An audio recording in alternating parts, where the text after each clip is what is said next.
വയനാട്ടിൽ നിന്നും ബെൻസൺ വിവരങ്ങളുമായിട്ട് ചേരുന്നുണ്ട്. ബെൻസൺ, ഇപ്പോൾ 70 എന്നാണ് സ്ഥിരീകരിച്ച ഒരു കണക്ക് വരുന്നത്. എന്നാൽ ആ മരണസംഖ്യ ഇനിയും ഉയരാനുള്ള സാധ്യതയുണ്ട് എന്നാണ് മനസ്സിലാവുന്നത്. ചൂരൽമലയിൽ ഏതു രീതിയിലാണ് ഇപ്പോൾ ഒരു രക്ഷാപ്രവർത്തനം നടക്കുന്നത്?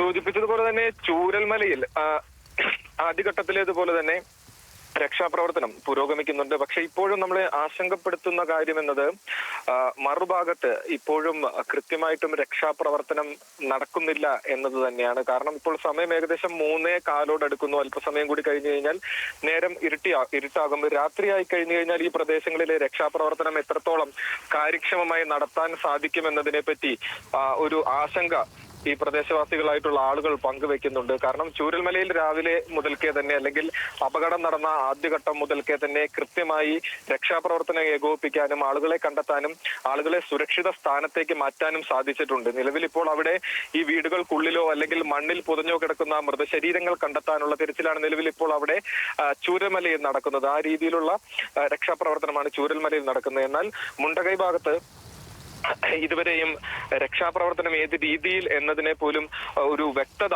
വന്നിട്ടില്ല. എത്രത്തോളം ആളുകൾ അവിടെ കുടുങ്ങിക്കിടക്കുന്നുണ്ട് എന്നതിലൊരു വ്യക്തത വന്നിട്ടില്ല. അവിടെ നമുക്കറിയാം ഗതാഗത സംവിധാനം ഒന്നും തന്നെ ഇല്ല. പാലം പൂർണ്ണമായും തന്നെ തകർന്ന അവസ്ഥയിലാണുള്ളത്. മറ്റ് ബദൽ പാലമോ മറ്റ് സംവിധാനങ്ങളോ ഒന്നുമില്ല. പ്രാദേശികമായി ഉണ്ടായിരുന്ന റോഡുകളെല്ലാം തന്നെ പൂർണ്ണമായും തകർന്നു. അപ്പോൾ ഇപ്പോൾ ഞാൻ നേരത്തെ പറഞ്ഞതുപോലെ 3:30 മണിയാകാനായി സമയം. അപ്പോൾ ഏകദേശം ഒരു 6 മണിയോട് അടുക്കുമ്പോഴേക്കും ഇരുട്ട് വീണു തുടങ്ങും. പിന്നീട് അങ്ങോട്ടേക്കുള്ള രക്ഷാപ്രവർത്തനത്തിന്റെ അത് ഏത് രീതിയിലായിരിക്കും എന്നതിലൊരു ആശങ്ക നിലനിൽക്കുന്നുണ്ട്. ഇവാക്വേഷൻ ഏത് രീതിയിലായിരിക്കും? നിലവിൽ ഇപ്പോഴും ഈ പ്രദേശത്ത് മഴ ഇടവിട്ട് ശക്തമായ മഴ പെയ്യുന്നുണ്ട്. പുഴയിലൂടെ അതിശക്തമായി തന്നെ വെള്ളം വന്നുകൊണ്ടിരിക്കുന്ന ഒരു സാഹചര്യമുണ്ട്. എപ്പോൾ വേണമെങ്കിലും ഈ മലവെള്ളപ്പാച്ചിൽ ഉണ്ടാകാമെന്നുള്ള ജാഗ്രതാ നിർദ്ദേശവും നൽകിയിട്ടുണ്ട്. അപ്പോൾ ആ രീതിയിലെല്ലാം ഈ പ്രകൃതിയിൽ നിന്ന് തന്നെ ഇത്തരത്തിലൊരു പ്രശ്നങ്ങൾ ഉണ്ടായി നിൽക്കുന്ന ഒരു സാഹചര്യമാണുള്ളത്. അപ്പോൾ ഇനിയും സമയം വൈകിക്കഴിഞ്ഞാൽ ഈ മറ്റു പ്രദേശങ്ങളിലുള്ള ആളുകളെ കൃത്യമായും രക്ഷപ്പെടുത്തുന്നതിന്, അല്ലെങ്കിൽ അവരെ രക്ഷാപ്രവർത്തനത്തിന്റെ ഭാഗമായി അവരെ രക്ഷിക്കുന്നതിനുള്ള നടപടികൾ ഏത് രീതിയിലായിരിക്കും എന്നൊരു ആശങ്ക പ്രദേശവാസികളായിട്ടുള്ള ആളുകൾ നിലവിൽ ഇപ്പോൾ പങ്കുവെക്കുന്നുണ്ട്. പക്ഷേ എത്രയും പെട്ടെന്ന് തന്നെ അവിടേക്ക് എത്തിച്ചേരാൻ നിലവിൽ ഇപ്പോൾ നമുക്ക് ലഭിച്ച വിവരം അനുസരിച്ച് 10-ലധികം വരുന്ന NDRF സംഘാംഗങ്ങൾ അവിടേക്ക് എത്തിച്ചേർന്നിട്ടുണ്ട് എന്നാണ് നമുക്ക് മനസ്സിലാക്കുന്നത്. താൽക്കാലികമായി പാലം നിർമ്മാണം അടക്കമുള്ളവ ആരംഭിച്ചിട്ടുണ്ട് എന്ന് മനസ്സിലാക്കുന്നു. പക്ഷേ അവ ത്വരിതഗതിയിൽ തന്നെ പൂർത്തിയാക്കേണ്ടതുണ്ട്. പരമാവധി ആളുകളെ അവിടെ കുടുങ്ങിക്കിടക്കുന്ന മുഴുവൻ ആളുകളെയും എത്രയും പെട്ടെന്ന് തന്നെ മറുവശത്തേക്ക് എത്തിച്ച് സുരക്ഷിത സ്ഥാനത്തേക്ക് എത്തിക്കുകയും അവർക്ക് ആവശ്യമായ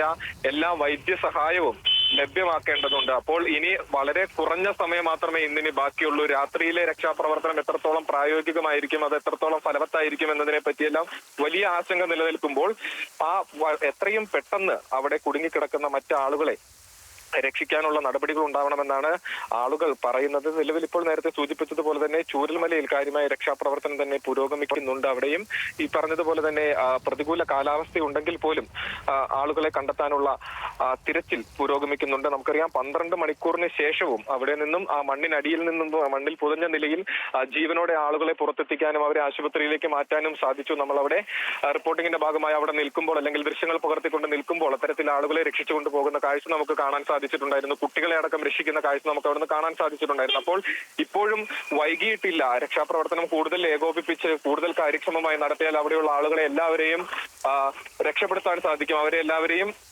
സുരക്ഷിത സ്ഥാനത്തേക്ക് മാറ്റാൻ സാധിക്കുമെന്നൊരു വിശ്വാസം ഈ രക്ഷാപ്രവർത്തനത്തിന് നേതൃത്വം നൽകുന്ന ആളുകൾക്കും രക്ഷാപ്രവർത്തനത്തിൽ ഉൾപ്പെട്ടിട്ടുള്ള ആളുകൾക്കും ഉണ്ട്. അതിന്റെ ഭാഗമായി തന്നെയാണ് കൃത്യമായും രക്ഷാപ്രവർത്തനം ഏകോപിപ്പിക്കുന്നത്. സാധ്യമായ ഇടങ്ങളിൽ നിന്നെല്ലാം ആളുകൾ എത്തുന്നു. രക്ഷാപ്രവർത്തനത്തിൽ മുൻപരിചയമുള്ള ആളുകൾ സാധ്യമായ ഇടങ്ങളിൽ നിന്നെല്ലാം എത്തുന്നു. സാധ്യമായ രീതിയിലുള്ള സംവിധാനങ്ങളെയെല്ലാം ഏകോപിപ്പിക്കുന്നു. എക്യുപ്മെന്റ്സ് ലഭ്യമാകുന്ന ഇടങ്ങളിൽ നിന്നെല്ലാം അവിടേക്ക് എത്തിക്കുന്നു. അപ്പോൾ ആ രീതിയിൽ ഒരു നാടൊന്നാകെ ചേർന്നുകൊണ്ട് ഈ ഒരു വലിയ പ്രകൃതി ദുരന്തത്തെ, കേരളം കണ്ട ഏറ്റവും വലിയ പ്രകൃതി ദുരന്തത്തെ നേരിടുന്ന ഒരു കാഴ്ചയാണ് നമുക്കിപ്പോൾ ഇവിടെ കാണാൻ സാധിക്കുന്നത്. നിലവിൽ ലഭ്യമായ കണക്കുകൾ പ്രകാരം 70 മരണമാണ് റിപ്പോർട്ട് ചെയ്തിട്ടുള്ളത്. എന്നാൽ അതിനു മുകളിൽ പോകുമോ എന്നൊരു ഭയം ആളുകൾക്കുണ്ട്.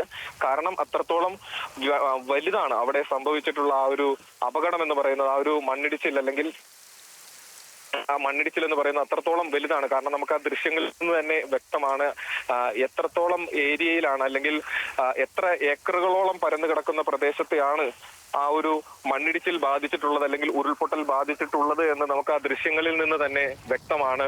നിരവധിയായിട്ടുള്ള വീടുകൾ പൂർണ്ണമായും തകർന്ന അവസ്ഥയിലുണ്ട്. തറ മാത്രമായി ബാക്കി നിൽക്കുന്ന സാഹചര്യമുണ്ട്. പല വീടുകൾക്കും ഒരു വീട് അവിടെ ഉണ്ടായിരുന്നു എന്ന് തോന്നിക്കുന്ന തരത്തിൽ അല്ലെങ്കിൽ അത്തരത്തിലൊരു വീട് അവിടെ ഉണ്ടായിരുന്നു എന്ന് ചിന്തിക്കാൻ പോലും പറ്റാത്ത തരത്തിൽ പൂർണ്ണമായും വീട് തകർന്നു പോയ അത്തരത്തിൽ നിരവധി കാഴ്ചകൾ നമുക്ക് അവിടെ കാണാൻ സാധിച്ചിട്ടുണ്ടായിരുന്നു. അതുപോലെ തന്നെ നിരവധി ആളുകളുടെ മൃതദേഹങ്ങൾ കണ്ടെത്തുമ്പോൾ നേരത്തെ അനഘ സൂചിപ്പിച്ചതുപോലെ തന്നെ പലർക്കും അവരുടെ പല കൈയോ കാലോ ഇല്ലാത്ത രീതിയിൽ തലയില്ലാത്ത രീതിയിലെല്ലാം തന്നെ ആ രീതിയിലൊക്കെ ആയിരുന്നു മൃതദേഹങ്ങൾ കണ്ടെത്തുന്ന ഒരു കാഴ്ചയുണ്ടായിരുന്നു. അപ്പോൾ ഏറെ വേദനാജനകമായ ഹൃദയം നുറുങ്ങുന്ന തരത്തിലുള്ള കാഴ്ചകളാണ് ഇപ്പോൾ വയനാട്ടിന്റെ ഈ ഒരു മലയോര പ്രദേശത്ത് നിന്ന് നമുക്ക് കാണാൻ സാധിക്കുന്നത്. ഇപ്പോൾ നിലവിൽ മഴ മാറി നിൽക്കുന്ന ഒരു സാഹചര്യമുണ്ട്. അപ്പോൾ രക്ഷാപ്രവർത്തനം കൂടുതൽ ഏകോപിപ്പിച്ചുകൊണ്ട് കൂടുതൽ മറ്റ് സേനാംഗങ്ങളെ കൂടി പങ്കെടുപ്പിച്ചുകൊണ്ട് നിലവിൽ ഇപ്പോൾ നമ്മളിപ്പോൾ മറ്റൊരിടത്തേക്ക് മാറുന്നതിനിടയിലാണ് കൂടുതൽ ഫയർഫോഴ്സ് ഉദ്യോഗസ്ഥർ വന്നിറങ്ങുന്ന കാഴ്ച കണ്ടു. അതുപോലെ തന്നെ മന്ത്രിമാരുടെ സംഘം ഇവിടേക്ക് എത്തിച്ചേർന്നിട്ടുണ്ട്. അവരുടെ നേതൃത്വത്തിൽ ഇവിടെ പരിശോധനകൾ ഏത് രീതിയിൽ കാര്യങ്ങൾ ഏകോപിപ്പിക്കാം എന്നതിനെ പറ്റിയുള്ള ചർച്ചകളെല്ലാം നടക്കുന്നുണ്ട്. അപ്പോൾ കൃത്യമായും ആളുകളെ ഏകോപിപ്പിച്ചുകൊണ്ട് കൃത്യമായി ലഭ്യമായ സംവിധാനങ്ങളെ എല്ലാം ഏകോപിപ്പിച്ചുകൊണ്ട് ഈ ഒരു രക്ഷാപ്രവർത്തനം കാര്യക്ഷമമായി നടക്കുന്ന കാഴ്ചയാണ് നമുക്കിപ്പോൾ നിലവിൽ കാണാൻ സാധിക്കുന്നത്. അതേ ഘട്ടത്തിൽ തന്നെ ഈ വയനാടിന്റെ ഇവിടെ ഈ സംഭവിച്ചിട്ടുള്ള മലയോര മേഖലയിൽ സംഭവിച്ചിട്ടുള്ള അപകടത്തിൽ മൃതദേഹങ്ങൾ കണ്ടെത്തിയത് മലപ്പുറം നിലമ്പൂർ ഭാഗത്തു നിന്നുമാണ് നടക്കമുള്ള റിപ്പോർട്ടുകൾ പുറത്തു വരുന്ന 7-10 വരുന്ന മൃതദേഹങ്ങൾ ആ ഭാഗത്തു നിന്നും കണ്ടെത്തിയിട്ടുണ്ട്. അപ്പോൾ എത്രത്തോളം വലുതാണ് ആ ഒരു അപകടത്തിന്റെ വ്യാപ്തി എത്രത്തോളമാണ് എന്നതാണ് ഇക്കാര്യങ്ങളെല്ലാം തെളിയിക്കുന്നത്. അതുപോലെ തന്നെ നിലവിൽ നിരവധിയായിട്ടുള്ള ആവശ്യങ്ങൾ ഈ പ്രദേശത്തേക്ക് അല്ലെങ്കിൽ ഇവിടെ മാറ്റിപ്പാർപ്പിച്ചിട്ടുള്ള ആളുകൾക്ക് ഭക്ഷണം, വെള്ളം അടക്കം എത്തിച്ചു നൽകാൻ സന്നദ്ധ പ്രവർത്തകരുണ്ടെങ്കിൽ അത്തരം ആവശ്യങ്ങളെല്ലാം അത്തരം കാര്യങ്ങളെല്ലാം സമൂഹ മാധ്യമങ്ങൾ വഴിയും മീഡിയ വഴിയും ആളുകൾ അറിയിക്കുന്നുണ്ട്.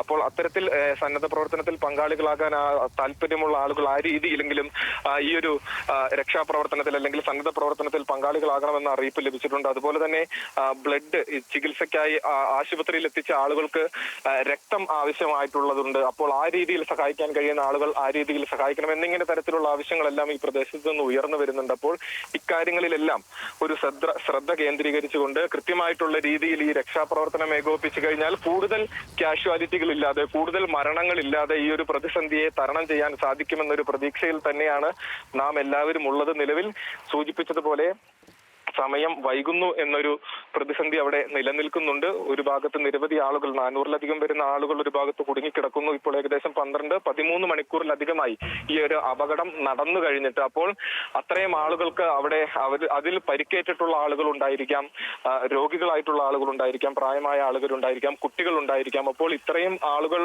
ഏകദേശം 13-14 മണിക്കൂറായി ഒരു സ്ഥലത്ത് ഭയന്ന് കഴിയുകയാണ്. അപ്പോൾ അവരെ എത്രയും പെട്ടെന്ന് അവിടെ നിന്നും പുറത്തേക്ക് എത്തിക്കണം, അവരെ സുരക്ഷിത സ്ഥാനത്തേക്ക് എത്തിക്കണം, അവർക്ക് ആവശ്യമായ ചികിത്സ സംവിധാനങ്ങൾ ലഭ്യമാക്കണം, അടിയന്തര ചികിത്സ ആവശ്യമുള്ളവർക്ക് ആ രീതിയിലുള്ള ചികിത്സ ലഭ്യമാക്കണം, ഭക്ഷണം, വെള്ളം അടക്കമുള്ളവ ലഭ്യമാക്കണം. അപ്പോൾ ഇക്കാര്യങ്ങളെല്ലാം കൂടുതലായിട്ടുള്ളൊരു ഏകോപനം വരും മണിക്കൂറുകളിൽ അല്ലെങ്കിൽ വരും നിമിഷങ്ങളിൽ ഉണ്ടാകുമെന്ന് പ്രതീക്ഷിക്കുന്നു. അപ്പോൾ ആ രീതിയിൽ തന്നെ കാര്യങ്ങൾ മുന്നോട്ട് പോകുന്നുണ്ട്.